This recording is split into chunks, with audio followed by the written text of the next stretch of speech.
Assalamualaikum warahmatullahi wabarakatuh.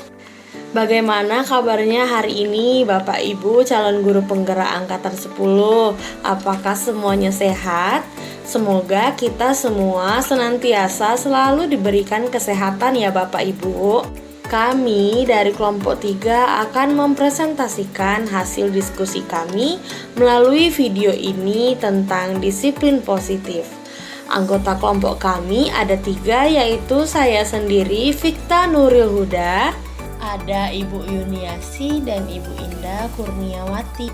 Pada presentasi kali ini, kita akan membahas hasil analisis dari kelompok kami pada studi kasus. Ada 4 kasus tentunya berdasarkan konsep-konsep inti dalam modul budaya positif.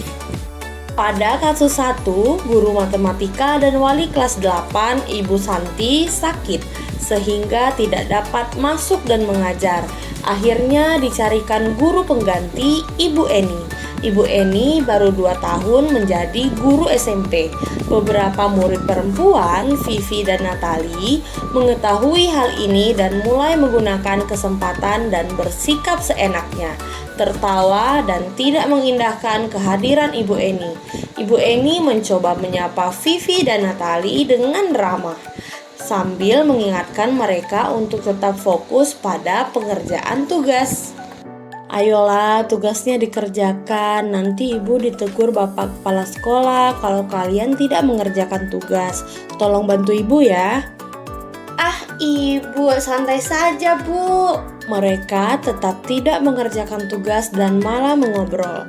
Keesokan harinya, Ibu Santi memanggil Vivi dan Natali serta menanyakan tentang laporan Ibu Eni. Ibu Santi menanyakan apakah mereka bersedia melakukan perbaikan permasalahan yang ada. Vivi dan Natali sempat ragu-ragu dan membela diri, namun pada akhirnya mengatakan akan meminta maaf. Ibu Santi menanggapi bahwa tindakan itu boleh saja dilakukan bila mereka sungguh-sungguh ingin meminta maaf. Namun Ibu Santi menanyakan kembali apa yang mereka bisa lakukan untuk menggantikan rasa tidak dihormati Ibu Santi. Baik Vivi maupun Natali mengakui bahwa perilaku mereka tidak sesuai dengan keyakinan kelas. Ibu Santi melanjutkan kembali apa yang akan mereka lakukan untuk memperbaiki masalah. Apakah ada gagasan?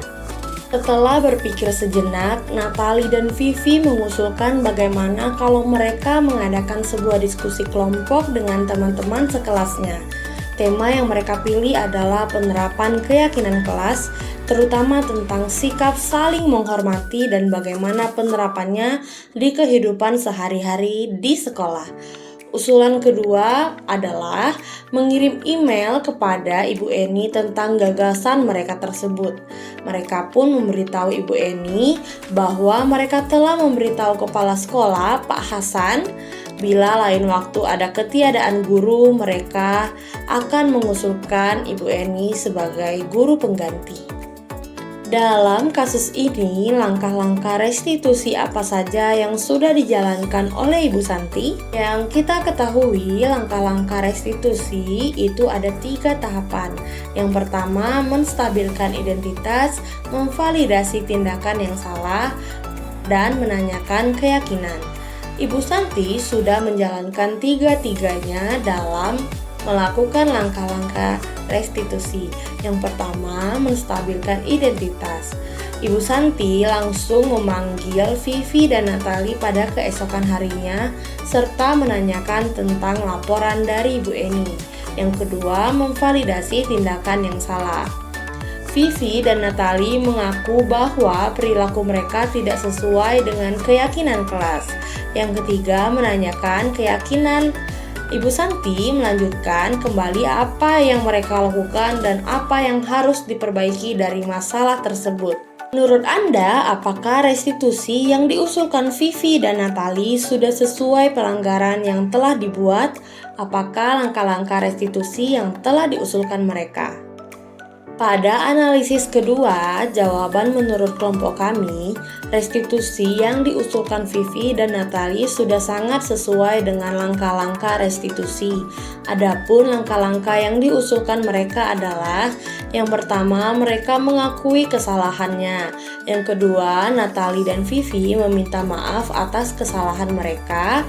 Lalu mereka berdiskusi untuk penerapan keyakinan kelas, terutama tentang saling menghormati. Lalu mereka mengirimkan email kepada Ibu Eni tentang gagasan mereka serta memberitahu kepada kepala sekolah tentang gagasan mereka.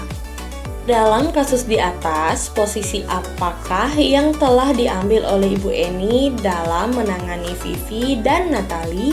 Jelaskan jawaban Anda. Analisis yang ketiga, menurut kelompok kami, posisi yang diambil oleh Ibu Eni adalah posisi kontrol, pembuat rasa bersalah, dan pemantau. Jika Anda adalah Pak Hasan, bagaimana Anda menyikapi langkah yang ditempuh Ibu Santi?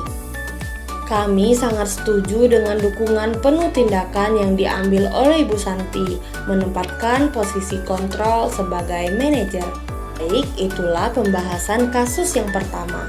Pada kasus yang kedua akan dijelaskan oleh Ibu Yusniasi. Kepada Ibu Yusniasi kami persilakan.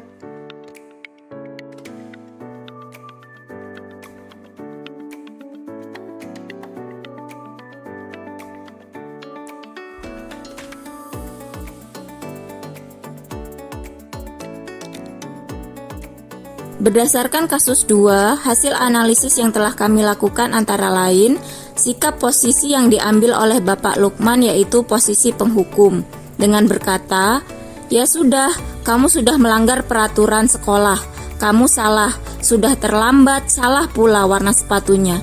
Segera buka sepatumu kalau tidak bisa mengenakan warna sepatu sesuai." Indikatornya yaitu menggunakan hukuman verbal dan nada suara tinggi, serta menghardik. Posisi yang kedua yang diambil oleh Pak Lukman yaitu posisi pemantau, dengan berkata, "Tidak, kamu telah melanggar peraturan sekolah. Kalau tidak sanggup, ambil sepatu di rumah atau antarkan sepatu ke sekolah. Ya sudah, kamu tidak bersepatu saja seharian di sekolah. Sekarang copot sepatumu dan silahkan belajar tanpa sepatu seharian." Indikatornya bertindak sesuai peraturan, nada suara datar, tidak menunjukkan emosi yang berlebihan. Hasil analisis yang kedua antara lain, Bapak Lukman mengambil posisi manajer dengan pertanyaan-pertanyaan sebagai berikut. Menstabilkan identitas dengan bertanya, "Sabrina, mengapa datang terlambat? Mengapa tidak menggunakan sepatu sesuai dengan aturan sekolah?" Selanjutnya, validasi tindakan yang salah dengan bertanya, "Sabrina, kamu tentu punya alasan mengapa tidak menggunakan sepatu hitam. Sabrina, nampaknya kamu terburu-buru supaya tidak terlambat sekolah ya." Kemudian menanyakan keyakinan dengan bertanya, "Sabrina, kamu tahu keyakinan sekolah yang sudah disepakati. Menurut kamu, keyakinan sekolah apa yang sudah kamu langgar? Apakah kamu bersedia memperbaiki kesalahan ini? Apakah yang akan kamu lakukan agar tidak terlambat lagi?" Hasil analisis yang ketiga dengan pertanyaan pemantik yaitu, kira-kira bila Anda adalah kepala sekolah di sekolahan tersebut, nilai kebajikan apa yang ingin dituju oleh peraturan harus berwarna hitam? Nilai kebajikannya yaitu disiplin, tanggung jawab, kesetaraan, dan kesederhanaan. Selanjutnya untuk hasil analisis yang keempat dengan pertanyaan pemantik yaitu, kira-kira bila Anda adalah kepala sekolah di sekolahan tersebut, bagaimana Anda menyikapi langkah yang diambil oleh Pak Lukman mengenai kasus tersebut? Menyikapinya dengan cara mencari tahu informasi permasalahan yang telah terjadi. Setelah itu, membimbing dan memberikan solusi untuk bertindak sebagai posisi manajer dalam menyelesaikan permasalahan siswa dengan menggunakan metode restitusi. Terima kasih kepada Ibu Yusniasi sudah menjelaskan pada kasus yang kedua. Marilah kita beranjak pada kasus yang ketiga yang akan dijelaskan oleh Ibu Indah. Mohon untuk teman-teman dapat menyimak penjelasan dari Ibu Indah ya.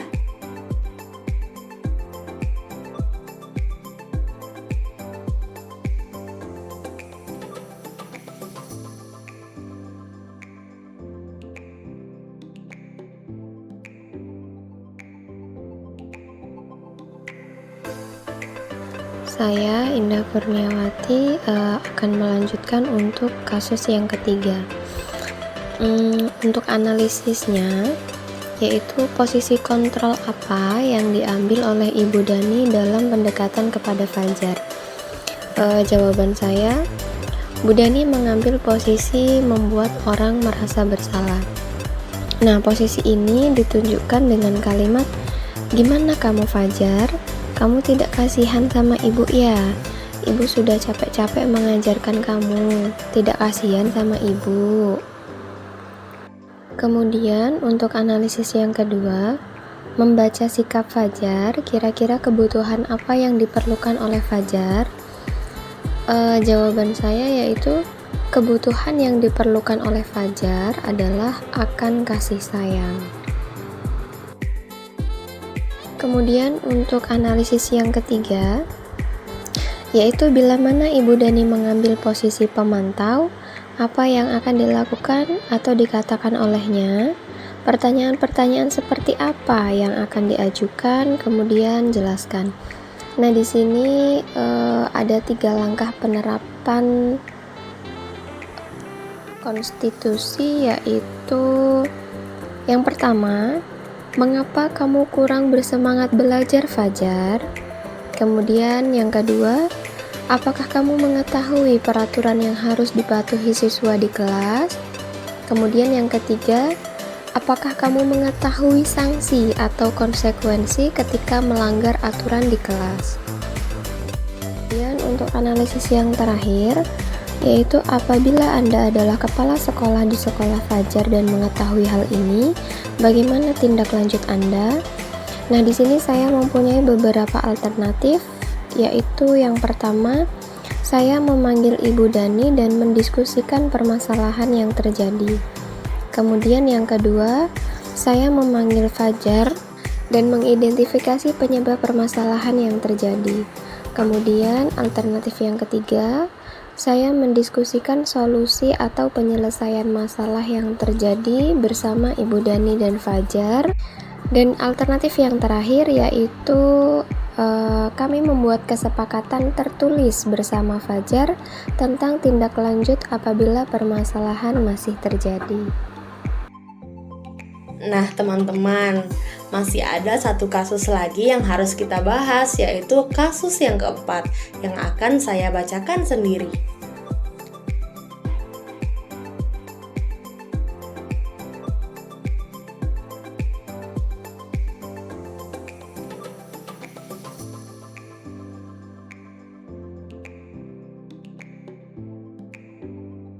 Posisi kontrol apa yang telah dipraktekkan oleh Kepala Sekolah Ibu Suti? Hal-hal apa saja yang dilakukannya sehingga Anda berkesimpulan demikian? Pada analisis 1, kelompok kami akan menjawab posisi kontrol yang dilakukan Ibu Suti adalah sebagai manajer. Hal-hal yang dilakukannya adalah yang pertama, menyelesaikan masalah bersama dengan murid. 2. Mempersilakan murid mempertanggungjawabkan perilakunya. Dan yang ketiga, mendukung murid agar dapat menemukan solusi atas permasalahannya sendiri. Dalam kasus tersebut, bagaimana Dino dikuatkan dan bagaimana Anto dikuatkan oleh Ibu Suti? Untuk menguatkan Dino, Ibu Suti bertanya apakah Dino bersedia memperbaiki kesalahan yang telah dilakukan terhadap Anto, termasuk memperbaiki kancing baju Anto yang terlepas. Untuk menguatkan Anto, Ibu Suti bertanya kepada Anto apa yang bisa dilakukan Dino untuk memperbaiki masalah. Analisis yang keempat, kira-kira nilai kebajikan keyakinan sekolah apa yang dituju pada kasus tersebut? Jelaskan. Nilai kebajikan yang dituju adalah saling menghormati. Sikap ini dilakukan Ibu Suti untuk memberikan kebebasan berpendapat kepada Dino dan Anto mengenai kasus yang terjadi. Itulah tadi presentasi dari kelompok 3 mengenai analisis dari keempat kasus tersebut. Itu saja yang dapat kami sampaikan pada presentasi kali ini. Lebih dan kurang kami mohon maaf, kepada Allah kami mohon ampun. Saya akhiri, wassalamualaikum warahmatullahi wabarakatuh.